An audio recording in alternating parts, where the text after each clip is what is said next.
قد افلح من زکاها وقد خاب من دساها، بامراد ہے وہ شخص، بلا شبہ وہ کامیاب ہو گیا جس نے اپنے نفس کی تربیت کر لی، اور وہ ناکام ہو گیا جس نے اپنے نفس کو آلودہ کر لیا، بگاڑ دیا۔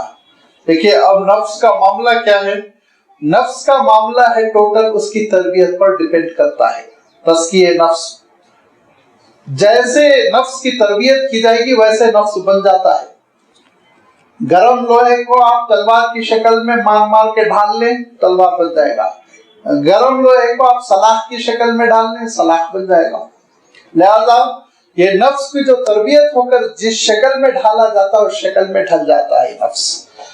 جب نفس کو ڈھال لیا جاتا ہے تو پھر وہ نفس مطمئن بن جاتا ہے، عبادتوں پر اس کو اطمینان نصیب ہو جاتا ہے۔ الا بذکر اللہ تطمئن القلوب۔ ورنہ نفس کا عالم یہ ہوتا ہے کہ ان نفس لامارۃ بالسوء، ہر گناہ میں انگلی ڈالنے، ہاتھ ڈالنے کا حکم دیتا رہتا نفس۔ یہ بھی دیکھو، اس کا بھی مزہ چکھو کیسا ہے۔ کولڈ ڈرنک بہت پیے، یہ بھی ذرا پی کے دیکھو اس کا مزہ کیسا ہے۔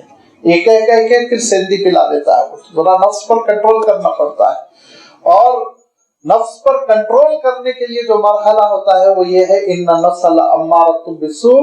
اس گناہوں کے حکم دینے والے نفس کو ٹھیک ٹھاک کرنے کے لیے نفس لوامہ اختیار کرنا پڑتا ہے۔ وہ نفس، وہ دل جو برائیوں پر آپ کی تنبیہ کرے، لعنت و ملامت کرے، نہیں یہ کام ہرگز نہ کرو، تم یہ گناہ نہ کرو، اللہ تعالیٰ تم کو دیکھ رہا ہے، یہ اللہ تم کو دیکھ رہا ہے، یہ کیفیت آ گئی تو نفس کی تدبیر شروع ہو گئی۔ فرمایا قد افلح من زکا، قد افلح من تزکا وذکر اسم ربہ، اپنے رب کو جو یاد رکھتا ہے، اپنے رب کو، مالک کو جو یاد رکھتا ہے، اور مالک کو یاد رکھنے کی ایک قانونی شکل ہے جس کو مالک نے فرض کر دیا۔ تو قد افلح من تزکا وذکر اسم ربہ فصلی، اور نمازوں کا وہ اہتمام کرتا ہے، نمازوں کا اہتمام کر رہا ہے تو انشاءاللہ ان الصلاۃ تنہی عن الفحشاء والمنکر، نماز خود اس کو سیدھے راستے پر لے کر چلے گی۔ سب سے بڑا فریضہ ہے جو دیا گیا ہے نفس کو قابو میں رکھنے کا، ہر لحاظ سے۔ اس سے آپ دیکھیں گے کہ دنیا میں مگن رہنے کی صفت ختم ہو جائے گی۔ 5 وقت آپ الرٹ ہوں گے نا، متنبہ ہوں گے، کیسے ہوں گے؟ وضو کرنا پڑے گا، مسجد جانا پڑے گا، مصلی پہ کھڑے ہونا پڑے گا، پھر اس کے بعد تکبیر تحریمہ کے ذریعے سے ساری دنیا کی چیزوں کو حرام کر لینا پڑے گا۔ یہی معنی ہے نا اللہ اکبر کہہ کے جو تکبیر تحریمہ ہے اس سے سب چیزیں حرام ہو گئی۔ اب آپ بات نہیں کر سکتے، آپ کھا نہیں سکتے، الٹ پلٹ نہیں کر سکتے، پلٹ کے دیکھ نہیں سکتے، کچھ نہیں کر سکتے۔ اب صرف اللہ کا ذکر، تلاوت قرآن، تسبیحات مسنونہ، اذکار مسنونہ، رکوع و سجود، یہی کریں گے آپ۔ دعوت دے کے تحلیلھا التسلیم، فرمایا اللہ کے رسول نے تمہارے لیے سارے حالات حلال ہو گئے سلام پھیرنے کے بعد۔ سلام پھیرو گے پھر آ جاؤ گے دنیا سے۔ تو معلوم یہ ہوا کہ دنیا کی حقیقت نماز کے ذریعے ہم کو معلوم ہو گئی، اور معلوم یہ ہوا اللہ تعالیٰ کی یاد دہانی نماز کے ذریعے سے ہم کو حاصل ہو گئی۔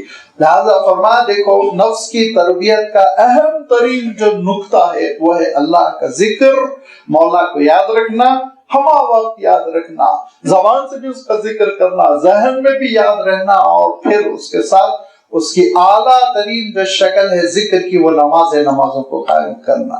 قد افلح من تزکا وذکر اسم ربہ فصلی بل تؤثرون الحیات الدنیا، دنیا کی زندگی کو سب کچھ نہ سمجھنا، بل آخرت خیر و ابقا، آخرت کی حقیقت کو سمجھنا، احساس رہنا۔ فرماتے تھے اللہ کے رسول صلی اللہ علیہ وسلم موت کو یاد رکھو، لذتیں کٹیں گی، معلوم ہوگا دنیا کتنی مختصر ہے، آخرت کتنی طویل ہے، لہذا آخرت کا احساس، اس زندگی کے فانی ہونے کا احساس رہنا چاہیے، یہ زندگی کس تیزی کے ساتھ ختم ہو جاتی ہے اس کو یاد رکھنا چاہیے۔ اسی کو اللہ تعالیٰ نے والعصر ان الانسان لفی خسر میں بیان کیا، انشاءاللہ وہ صورت بھی آنے والی ہے۔ لہذا دوسری چیز کیا ہوگی کہ دنیا کی حقیقت ہمارے سامنے رہے، آخرت ہم یاد کرتے رہیں، اور تیسری چیز یہ ہے کہ صحبت اہل اللہ کی صحبت، جو نفس کی تربیت کرتے ہو، جو نفس پر نگاہ رکھتے ہو۔ اتنی اہمیت ہے کہ اللہ تعالیٰ نے قرآن پاک میں شاید 4 یا 5 کوئی حافظ صاحب گن کے بتائیں گے، ایسے مقامات ہیں جس میں اللہ کے رسول صلی اللہ علیہ وسلم کی ڈیوٹیز کا تذکرہ کرتے ہوئے ارشاد فرمایا. کیا ارشاد فرمایا؟ کہ یتلو علیہم آیاتنا ویزکیہم، اور وہ تربیت کرتے ہیں نفس کی، وہ تزکیہ کرتے ہیں، وہ تربیت کرتے ہیں، وہ تزکیہ کرتے ہیں. 4 اللہ کے رسول صلی اللہ علیہ وسلم کے ڈیوٹیز میں سے ایک ڈیوٹی ہر جگہ اللہ تعالیٰ نے یہ بیان فرمائی، تزکیہ نفس. اللہ کے رسول صلی اللہ علیہ وسلم کی بعثت کے مقصد میں سے ایک مقصد ہے، 25% یہ مقصد ہے کہ اللہ کی کتاب کی تلاوت بھی ہو جائے، تبلیغ بھی ہو جائے، تعلیم کتاب بھی ہو جائے، اور حکمت دے دی جائے انسان کو، اور انسانوں کے نفس کا تزکیہ ہو جائے، تربیت کر دے اللہ کے رسول صلی اللہ علیہ وسلم. یہ اللہ کے رسول صلی اللہ علیہ وسلم کی صحبت میں رہ کر اپنے نفس کی تربیت کرنا، اپنے اخلاق کو سنوارنا، اپنے کردار کو سنوارنا، اپنے شعور کو سنبھالنا، اس کی اتنی اہمیت تھی کہ اللہ تعالیٰ نے ارشاد فرمایا انما المؤمنون الذین آمنوا باللہ ورسولہ وکانوا معہ علی امر جامع، کہ اللہ کے صحیح ایمان والے بندے وہ ہیں جو اللہ اور رسول پر ایمان رکھتے ہوں تو وہ رسول کے ساتھ رہتے ہیں. علی امر جامع، کوئی بھی ایسی چیز، ایسے مسئلے میں جہاں اجتماعیت کی ضرورت ہو. ہمیشہ تو نہیں رہ سکتے، نماز کے موقع پر، واعظ و نصیحت کے موقع پر، مشورے کے موقع پر، کسی مصیبت آ گئی اور اس کے لیے دفاع کرنا ہو، جنگ کرنا ہو، اس موقع پر سب ایک ساتھ جمع ہوتے ہوں، اور ایسے جمع ہوتے ہوں کہ مجلس سے پھر ان کو نکلنے کی اجازت نہیں فرمایا. پھر وہ نہیں نکلیں گے مجلس سے اس وقت تک جب تک کہ اللہ کے رسول خود اجازت دے. اور فرمایا آپ کو اختیار ہے رسول، آپ چاہے اجازت دیجئے چاہے اجازت نہ دیجئے، بیٹھے رہو گئیے. کیوں؟ اس صحبت میں تربیت ہو رہی تھی، بیٹھنے سے خدمت میں آپ صلی اللہ علیہ وسلم کی بڑی عظیم الشان تربیت ہو رہی تھی. اور چونکہ صحابہ کو مربی کامل ملا، ان کی تربیت بھی کامل تھی، مربی کامل تھے اللہ کے رسول صلی اللہ علیہ وسلم. ایسی تربیت کی اللہ کے رسول صلی اللہ علیہ وسلم نے کہ صحابہ کے اندر پورا شعور مکمل تھا، دین کامل تھا ان کے اندر، ناقص نہیں، کوئی نقص نہیں رہ گیا. حضرت ابوبکر صدیق رضی اللہ تعالیٰ عنہ جیسے جلیل القدر صحابی، دیکھیے اب تربیت کیسے ہو رہی ہے کہ ایک صاحب ہے جو برا بھلا کہہ رہے ہیں، فول فول بک رہے ہیں. اللہ کے رسول صلی اللہ علیہ وسلم تشریف فرما، حضرت ابوبکر بھی بیٹھے ہوئے ہیں، بدتمیزی کر رہے ہوں. حضرت ابوبکر ایک حد تک سنتے رہے، جب وہ حد سے تجاوز کر گئے تو حضرت ابوبکر نے بھی ان کو جواب دے دیا. آپ صلی اللہ علیہ وسلم اٹھتے ہیں، حجرے میں چلے جاتے ہیں، ناراضگی چہرے پر پیدا ہو جاتی ہے. حضرت ابوبکر پریشان ہوئے، پوچھا اللہ کے رسول وہ بھی تو بک بک کر رہا تھا، میں نے تو صرف جواب دیا. تو اللہ کے رسول، یہ ہے دیکھیے تربیت، اللہ کے رسول فرماتے ہیں دیکھو جب تک تم خاموش تھے فرشتہ بدوا دے رہا تھا، جواب دے رہا تھا، جب تم نے جواب دیا فرشتہ چلا گیا، میں بھی چلا گیا. تربیت ہو رہی، ایسی تربیت.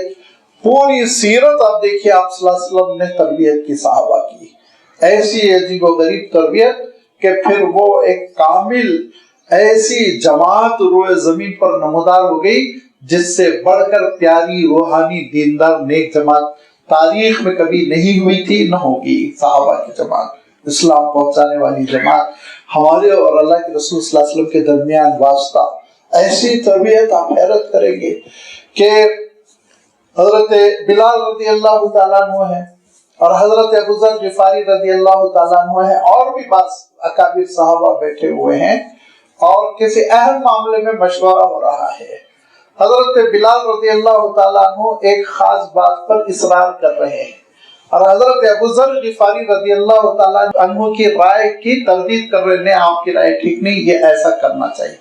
جب 2-3 بار ہو گیا تو ذرا حضرت ابو ذر غفاری رضی اللہ تعالیٰ عنہ غصوت سے جلدی غصہ آ جاتا تھا. تو آپ نے کہا کیا کالی کلوٹی کا بیٹا اتنی بڑی بڑی باتیں کر رہا ہے، بس اتنا کہہ دیا. یا ابن سویدہ فرمایا حضرت بلال نے حضور اکرم صلی اللہ علیہ وسلم سے اجازت مانگی، آپ صلی اللہ علیہ وسلم کی خدمت میں پہنچے اور دکھڑا بیان کیا، مجھے ایسے اپنے ماں کا آر دلایا گیا. حضور اکرم صلی اللہ علیہ وسلم نے حضرت ابو ذر غفاری رضی اللہ تعالیٰ عنہ کو بلایا اور کہا یا ابا ذر انک امرؤ فیک الجاہلیہ اے ابو ذر ابھی تمہارے اندر دور جاہلیت کے جراثیم ہیں. کہ میرے الفاظ نہیں، بخاری شریف میں آپ اٹھا کر دیکھیے، انکم رؤن فیک الجاہلیہ، ایسے شخص ہو بھی تمہارے اندر جاہلیت زندہ ہے. تو حضرت ابو ذر غفاری رضی اللہ تعالیٰ عنہ گھبرا گئے اور کہا کیا کروں، کیسے کروں اللہ کے رسول؟ فرمایا معافی مانگو بلال سے، تم کو حق نہیں ہے کہ کسی کے والدین پر تم آر دلاؤ کسی کو. حضرت ابو ذر غفاری رضی اللہ تعالیٰ عنہ نے کیا کیا؟ تاریخ میں آتا ہے کہ دوڑ کے باہر نکلے. یہ ہے تربیت. مزکہ نفس، مجلہ نفس، چمکتا ہوا نفس باہر نکلے. باہر نکلنے کے بعد جہاں سے حضرت بلال کو جانا تھا وہاں لیٹ گئے اور راستے پہ اپنا گال بچھا دیا اور کہا دوسرے گال پر میرے قدم رکھو اور اس کے بعد سے میں سمجھوں گا کہ تم نے معاف کر دیا. حضرت بلال رضی اللہ تعالیٰ عنہ نے ان کا ہاتھ پکڑ کر کھینچا، سینے سے لگایا. روایت میں آتا ہے دونوں زاروں قطار روئے، دونوں زاروں قطار روئے. تزکیہ نفس، تربیت کی اللہ کے رسول صلی اللہ علیہ وسلم نے جاہلیت کے ایلیمنٹس کو، دور جاہلیت کے جراثیم کو نکال کر پھینک دیا، ختم کر دیا. اور فرمایا کرتے تھے کہ دور جاہلیت کے رسم و رواج کو میں اپنے پیروں تلے روند رہا ہوں. حالانکہ یہ لب و لہجہ نہیں تھا اللہ کے رسول صلی اللہ علیہ وسلم کا، لیکن آپ فرماتے تھے حجۃ الوداع کے موقع پہ فرمایا میں اپنے پیروں سے دور جاہلیت کو کی رسموں کو روند رہا ہوں، ختم کر رہا ہوں. قصہ ختم. نفس کو پاک کرنا، مجلہ کرنا، یہ اس وقت آپ کے لیے ممکن ہے جب آپ اہل اللہ کی صحبت میں بیٹھے، تربیت کو قبول کریں. انہوں نے آپ کو جو چیزیں دی ہیں اس کی آپ پابندی کریں، جن چیزوں پہ تنقید کی جا رہی ان چیزوں کو نکالنے کی کوشش کریں. یہ تزکیہ نفس کے لیے جو اللہ تعالیٰ نے حد مقرر کی ہے، راستہ منہج بنایا ہے کہ اللہ کا خوب ذکر ہو صبح و شام، تلاوت کی شکل میں، تسبیحات کی شکل میں. ہمیشہ اللہ کو ہم یاد رکھیے، ہر کام کے آغاز میں اللہ کو یاد کر لیں، ہم ہر کام کے اختتام پر اللہ کو یاد کر لیں. اور جب اللہ کو یاد کرنا ہے تو نمازوں میں تو سستی ہو ہی نہیں سکتی، نمازوں کا اہتمام. اور پھر اس کے بعد سے آخرت، ہمیشہ میری منزل اصل آخرت ہے، یہ کبھی نہ بھلائیں. نمبر 3 اہل اللہ کی صحبت میں رہے، اللہ والوں کی صحبت میں رہے. لوگ پوچھتے ہیں کہاں ہیں اللہ والے؟ تو میرے پاس کوئی ٹارچ تھوڑی ہے میں جو ڈال کے بتا دوں گا، وہ تو تلاش آپ کو کرنا ہے. آپ میرے سے یہ نہیں پوچھتے نا کہ یورولوجسٹ کہاں ہے. آپ جاتے ہیں، آپ کو معلوم ہے، ان کا پتہ اٹھاتے ہیں، 500 روپے دے کر 15,000 کے معائنے کراتے ہیں. سب خرچے آپ کر رہے ہیں نا، گردے کو ٹھیک ٹھاک کرنے کے لیے، تو دل کو ٹھیک ٹھاک کرنے کے لیے خرچہ نہیں، وہ ڈھونڈنا پڑے گا، آپ کو معلومات کرنی پڑیں گے. اور پھر جیسے ایک طبیب آپ کے نفس کے خلاف دوائیں دیتا ہے، پرہیز کی تاکید کرتا ہے، ایسے ہی طبیب روحانی بھی آپ کے نفس کے خلاف تلخ تلخ کڑوی کڑوی دوائیں دے گا اور پھر اس کے بعد سے روحانی علاج تجویز کرے گا. اللہ کا شکر ہے، میں فخر کرتا ہوں کہ مجھے ملے ایسے طبیب روحانی جو شاید اس صدی کے سب سے بڑے طبیب رہے ہوں، مولانا ابوالحسن علی ندوی رحمۃ اللہ علیہ. وہ فرماتے ہیں جب میں اپنے مرشد کے پاس گیا تو انہوں نے کہا رات ہو گئی، تم کہاں لیٹو گے؟ لاہور میں. ادھر ادھر دیکھا، اس کے بعد کہا دیکھو یہ کنواں ہے نا، کنویں کے منڈیر پہ سو جاؤ، گرمی کا زمانہ ہے، اچھی نیند آئے گی. مولانا کہتے ہیں وہ میری آخری رات تھی کہ پھر میں غفلت کی نیند نہیں سویا. 16 سال کی عمر سے تہجد کے پابند رہے ہو. ایسی انہوں نے تربیت کی کہ غفلت کی نیند، کنویں کے منڈیر پہ آپ سوچئے غفلت کی نیند آئے گی. لہذا رات بھر گھبراہٹ میں کروٹ بدلوں تو نیچے کنویں میں. لہذا اس ڈر کی وجہ سے نیند ہلکی رہی. اور پھر تہجد کے وقت جب سب لوگ خانقاہ میں اٹھے، مولانا بھی عادی ہوتے چلے گئے. فرماتے تھے کہ اس وقت سے آج تک میری تہجد قضا نہیں ہوئی. تہجد کوئی فرض نماز کی بات نہیں ہو رہی. آپ سوچیے یہ جو اہل اللہ کی تربیت کرتی، ان کی صحبتوں میں رہنا، اس سے نفس کا کیا ہوگا؟ نفس کی ترقی ہوگی، مجلہ ہوگا، چمک جائے گا، تزکیہ ہوگا، تربیت ہوگی. اور اگر نہیں بے قابو چھوڑ دیا تو پہلے چھوٹے چھوٹے گناہ میں مزہ آتا ہے، پھر اس کے بعد حرام میں، پھر اس کے بعد کفر میں، بے ایمانی میں، پھر وہی جو بن جاتے ہیں نا میری لاش تک کو جلا دو کہنے کی جرات کرتے ہیں، وہ کیفیت دھیرے دھیرے ہو جاتی ہے. نفس بے قابو ہے. فرمایا دیکھو یہی نفس تھا نا کذب ثمود بتقواہا، کہ قوم سمود کا نفظ جھٹلا دیا تھا حضرت صالح علیہ السلام کی دعوت کو، کیوں؟ بتغواہا، اپنی طغیانی کی وجہ سے، سرکشی کی وجہ سے۔ تغوا کے معنی، طغا کے معنی ہوتے ہیں لمٹ سے بڑھ جانا، پانی وانی۔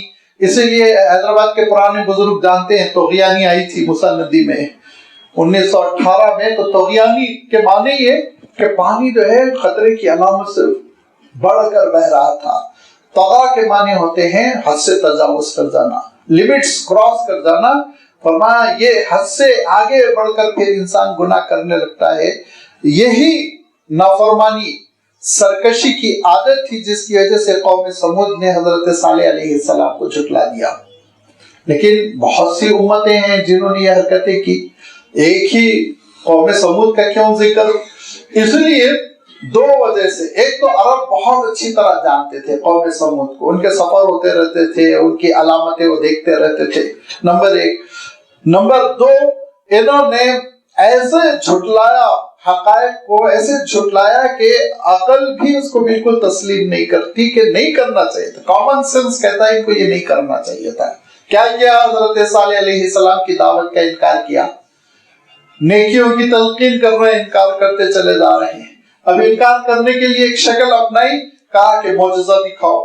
معجزہ کیا دکھاؤ؟ کنڈیشنز لگا دی، پہاڑ پھٹے، اس میں سے اونٹنی نکلے، اونٹنی اتنی لمبی چوڑی ہو، اس کا پھر بچہ ہو، بچہ جنم دے، کنڈیشنز لگا کے معجزہ مانگ رہے ہیں۔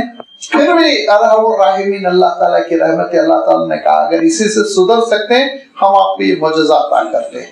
اور ڈیمانڈ پر، مطالبے پہ جب معجزہ ملتا ہے تو بہت مصیبت ہوتی ہے اس سے، اگر اس کا پھر انکار ہو جائے تو سخت ترین عذاب آتا ہے۔ لہذا اونٹنی کا برآمد ہونا آپ نے بار بار سنا، سورۃ الاعراف میں آ چکا ہے، سورہ ہود میں آ چکا ہے، سورۃ الشعراء میں آ چکا ہے، سورۃ القصص میں آ چکا ہے کہ اونٹنی برآمد ہوئی۔ حضرت صالح علیہ السلام نے کہا دیکھو یہ اللہ کی اونٹنی ہے۔ فقال لهم رسول اللہ ناقۃ اللہ، اللہ کی اونٹنی ہے، وسقیاها، اور اس کے پینے کا تم خیال رکھنا۔ سقا پینے کے عمل کو کہتے ہیں، سقیا پینے کی اس کی باری، پانی حاصل کرنے کا دل، اس کی تم رعایت کرنا۔ چونکہ اونٹنی لمبی چوڑی تھی لہذا قوم کی اونٹنیاں اس اونٹنی کو دیکھ کے بھاگتی تھی، بلک جاتی تھی، لہذا مشورہ ہوا، طے ہوا کہ ایک دن یہ اللہ تعالیٰ کی جانب سے خاص قسم کی اونٹنی جو عطا ہوئی حضرت صالح علیہ السلام کو، یہ چراگاہ جائے گی، پانی پی گی، پانی پنگھٹ پر جائے گی، پھر اس کے بعد واپس ہو جائے گی۔ دوسرے دن قوم کی عام اونٹنیاں نکلیں گی اور وہ پانی پی لیا کریں گی۔ اب یہ خاصے دن چلتا رہا، پھر اس کے بعد سے اللہ تعالیٰ ارشاد فرماتا ہے 9 لوگ تھے، 9 جو بڑی سازشیں کرتے تھے، مکاریاں کرتے تھے، اور ان 9 کے ایک صاحب سردار تھے، قیدار ابن سالف اس کا نام تھا۔ قیدار ابن سالف وہ اس دن ایک دن اس نے ایک کمیٹی بلائی، میٹنگ، مشورہ ہوا، اور بڑا کھاتے پیتے گھرانے کا تھا، زوراور تھا، اپنے آپ کو سردار سمجھتا تھا، غرور تھا اس کو، لہذا اس نے میٹنگ بلا کر کہا کہ ہماری اونٹنیاں کمزور ہو رہی ہیں، ایک دن ملتا ہے کھانا، ایک دن نہیں ملتا ہے، لہذا اس اونٹنی سے چھٹکارا حاصل کیا جائے۔ کیسے ہو؟ تو اس نے اپنے آٹو ساتھیوں کو کہا کہ ہم ایسا کریں گے کہ بیک وقت آٹو کے آٹو مل کے حملہ کریں گے، 9 مل کر، یعنی خود بھی رہے گا وہ اور اونٹنی کو ہم ختم کر دیں گے۔ جب یہ مشورہ ہوا تو قوم کو اطلاع ہوئی، اور قوم کو اطلاع ہوئی تو قوم کو چاہیے تھا اپنے سرداروں کا ہاتھ پکڑتے، ان کو سرداری سے نکال کے پھینک دیتے۔ جب قومیں اپنے لیڈروں، اپنے سرداروں کے گناہوں پر کمپرومائز کرتی ہیں تو یہ لیڈروں کے ساتھ قوموں کو بھی تیز دیا جاتا ہے، چھٹی ہو جاتی ہے۔ پھر وہ یہ نہیں کہنا ہم نے تھوڑی کیا تھا، وہ تو پی ایم صاحب نے کیا تھا، سی ایم صاحب نے، تم نے تخت پر بٹھایا، تم ان کی بدعمالیوں سے راضی ہو، تم نے ان کو موقع دیا ظلم کرنے کا، تم نے ان کو موقع دیا سرکشی کا، لہذا تم بھی ان کے ساتھ پسو گے، تم پر بھی وبائیں آئیں گی، تم پر بھی مصیبتیں آئیں گی۔ لہذا قوم نے مصالحت کی اور ان 9 کے 9 سے کہا ٹھیک ہے آپ جو کرنا ہے کریے، ہم آپ کے ساتھ ہیں۔ حضرت صالح علیہ السلام نے سمجھایا اور کہا دیکھو اے میری قوم کے لوگوں، تم یہ ان سرکشوں کے ساتھ نہ رہو، ان سے اختلاف کرو، لڑو جھگڑو، روکو ان کو، اگر نہیں روکو گے کوئی سازش کر جائیں گے تو بڑی مصیبت ہوگی۔ لوگوں نے کہا صالح تو کہتے ہی رہتے ہیں. اور اس کے بعد سے ان 9 لوگوں نے مل کر جس دن اونٹنی کی باری تھی حضرت صالح علیہ السلام کی اونٹنی کی، جس اونٹنی کو اللہ تعالیٰ نے صالح کی اونٹنی نہیں کہا، کیا کہا؟ ناقۃ اللہ، اللہ کی اونٹنی کہا، کیونکہ وہ معجزاتی طور پر ظاہر ہوئی تھی.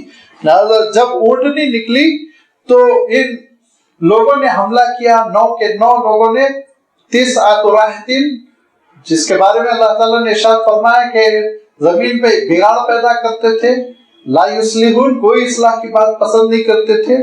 تو پھر سب سے پہلے قدار ابن سالف آگے بڑھا، اذن بعث اشقاہا، جو سب سے بڑا بدبخت تھا وہ آگے بڑھا، جرأت کی، ہمت کی، اور اس نے اس کے گھٹنوں پر حملہ کیا، کیونکہ وہ لمبی چوڑی اونٹنی تھی، گھٹنوں پر تلوار زبردست قسم کی چلانے لگا. جیسے ہی اونٹنی بیٹھ گئی پورے آٹوں کے آٹھ اس پہ حملہ کر کے اس کے ٹکڑے ٹکڑے کر دیا اور ختم کر دیا. اور اس کے بعد سے کسی شخص نے دوڑ کر حضرت صالح علیہ السلام کو اطلاع دی.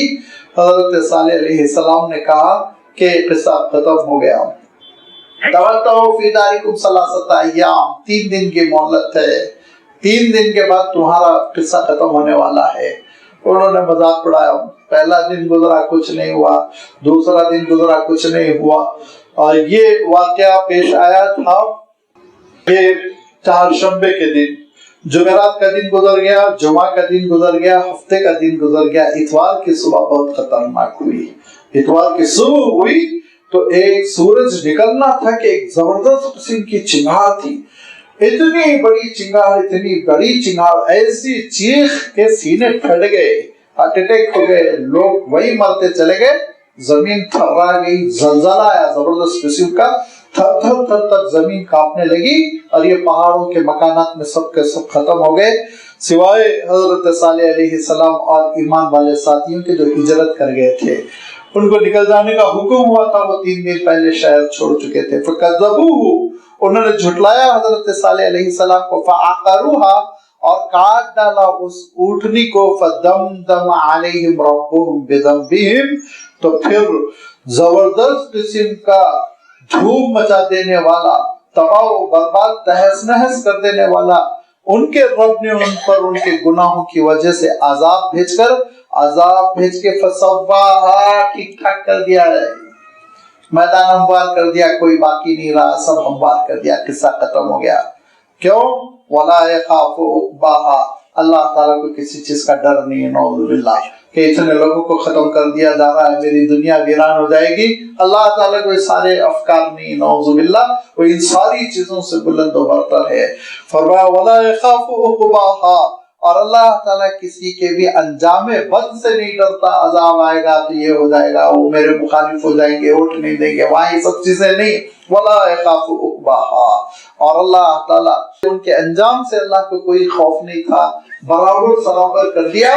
نفس جب باغی ہوتا ہے، نفس کی جب تربیت نہیں ہوتی، نفس جب بے قابو ہوتا ہے تو یہ نفس نفاق پیدا کرتا ہے، یہ نفس کفر پیدا کرتا ہے، یہ نفس الحاد پیدا کرتا ہے، یہ نفس انکار پیدا کرتا ہے. پہلے حدیثوں کا انکار آتا ہے، پھر آیتوں کا انکار آتا ہے، پھر اسلام کا انکار آتا ہے، پھر انسان بربادی کے دامن تک پہنچ جاتا ہے. اسی لیے شروع میں کنٹرول کرو، شروع میں سمپٹمز دکھتے ہی علاج کرو، ورنہ پھیپڑوں میں اترے گا نہ کورونا، مصیبت ہو جائے گی.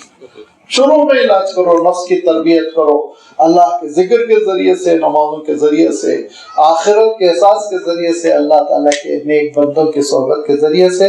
وآخر دعوانا ان الحمد للہ رب العالمین.